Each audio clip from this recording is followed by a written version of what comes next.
Welcome back to The Price of Business. I'm your host, Kevin Price, talking to you about you and your business.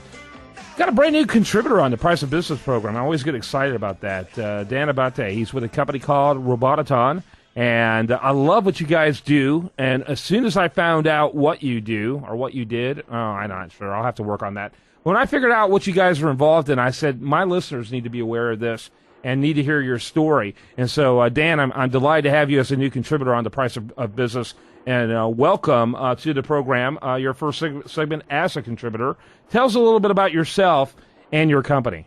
Sure, Kevin. Thanks a lot. I'm really excited to be a part of the show.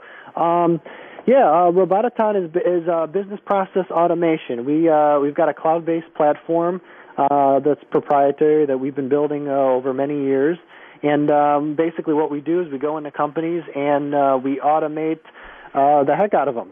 We basically try to eliminate as many human hands from the equation as possible and let the computers run the businesses end to end. Yeah, very good, very good. Give us a little bit of the history of the company. Sure. We started essentially in 2001. That was when the first version of the platform became available, and we actually started out as a private equity company, which was investing money, acquiring companies that we knew we can do this heavy automation to. And then in that, overdoing that a bunch of times, we'd automate the companies, we'd sell them. We'd automate the companies, we'd sell them again. And so Robotaton is basically version 3 of the same platform and the business model, which now we're doing that same automation process for companies that we're not buying and selling, but for other people's companies.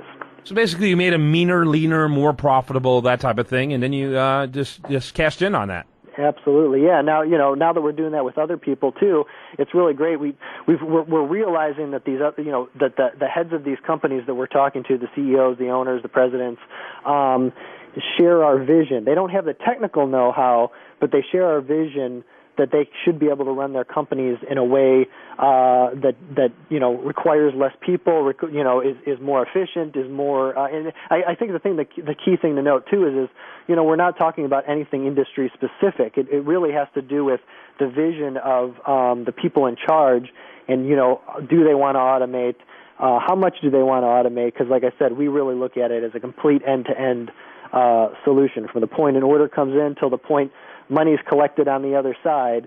Everything in between, as much as technologically possible, is automated. Yeah, I like the name, and I love the website. It's extremely catchy. Tell us about the history of the name, and sure.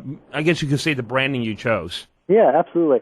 Well, the name's basically a combination of robot and automaton, basically. So Robotaton, the idea that a machine is able to kind of function on its own and take on its own personality, and same idea with the branding that we chose. In our business, we've got on the positive side of our business, we're making companies better, stronger, more competitive, more efficient. Of course, that's paid for by eliminating labor positions within the companies, which some people look at as a potential negative. So, in terms of what they have to do with those people then. And so basically the branding that we chose kind of was the idea that we're trying to keep everything light, we're trying to keep everything positive. So you end up with the little quirky robots and the idea that these things are running these companies. And I think the thing to mention, too, from the labor perspective is that as we eliminate these labor inputs within these companies, that doesn't mean that those people necessarily lose their jobs. What it usually means in a lot of these cases is that that management is smart enough that they can redeploy their people within their companies to make them more of a direct labor input where they're actually making the company money as opposed to just indirect where they're just administering. And so that's usually how it usually shakes out. So we try to keep all of that, philosophy kind of, shown on our website and kind of what we're trying to do. Yeah, I always like to say when it comes to innovation and in these areas, it doesn't eliminate jobs, it changes jobs. Exactly. And usually leading to better jobs. Absolutely. Yeah, well, that's the thing to think about, too. If I can program a system to run a particular business process that's currently being done by a person, that person is not utilizing their innate human talents because a computer can do what they're doing. So it's better off to move that person out of those jobs and into something that's going to, ideally fulfill them and be more valuable to the company. Right, absolutely, and that's obviously crucial. So 2014, how is business? It's great. I mean, we've got a bunch of cool projects in the works. Everything that incorporates, GPS tracking of, fleets of vans that are moving all over the place, and are you dealing, for example, with ACA issues, the Obamacare, for example? Actually, we are. We're dealing with that with one particular company because as they're trying to increase their, all of their employee, benefits and all the stuff that goes along with the Obamacare stuff.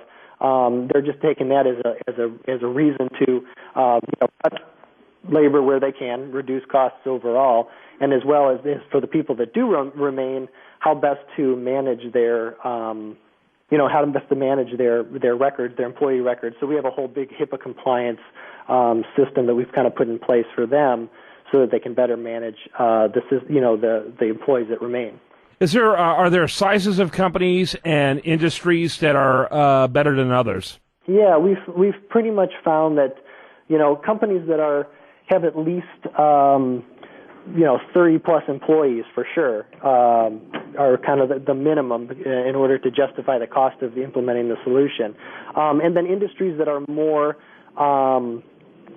that have multiple processes to making money. Like, so for example, an industry that's not so good are professional services like CPAs, because, CPAs really they're just billing hours, basically. It's one step in the process. Where, if you've got a fleet tracking system where you've got an inventory system, which then, the product is moved out of inventory onto a truck, and you're tracking that product on the truck, and then you're GPSing the truck all over the place. And then it's delivered at another point, all the while that, invoicing is taking place back in the office. So anywhere where there's a lot of steps and work scheduling in the process, that's really the industries that really fit us the best. Yeah, very good, very good, very good. I'm excited to see what we do, with our stories in the months to come as we talk to other business owners and people that you like what they're doing and bring attention to them. Really glad that my audience is going to get an opportunity to learn how to become meaner and leaner and more profitable. And I think that's the mandate every business has for its shareholders. Yeah, I mean, absolutely. Like you said earlier, technology has been around forever, and it's going to be around forever, and you have to roll with whatever technology is, doing at that time. And now is the time to be looking at those sorts of things with companies, because right now you can gain a huge competitive advantage by looking at these things now, where 10 years from now you're going to be playing catch-up, and you don't want to be in the position to play catch-up. You want to take advantage of it, on the early stages, which is now. Yeah, absolutely. Thanks so much for being with us. I enjoyed it a lot, and looking forward to having you as a regular contributor on the program. And Dan Abbate, he's with Roboton. No, how do we do it? Roboton. Roboton. Thank you very much. I'll get it eventually. I'm a little slow like this, but it's great stuff. Check it out at priceofbusiness.com.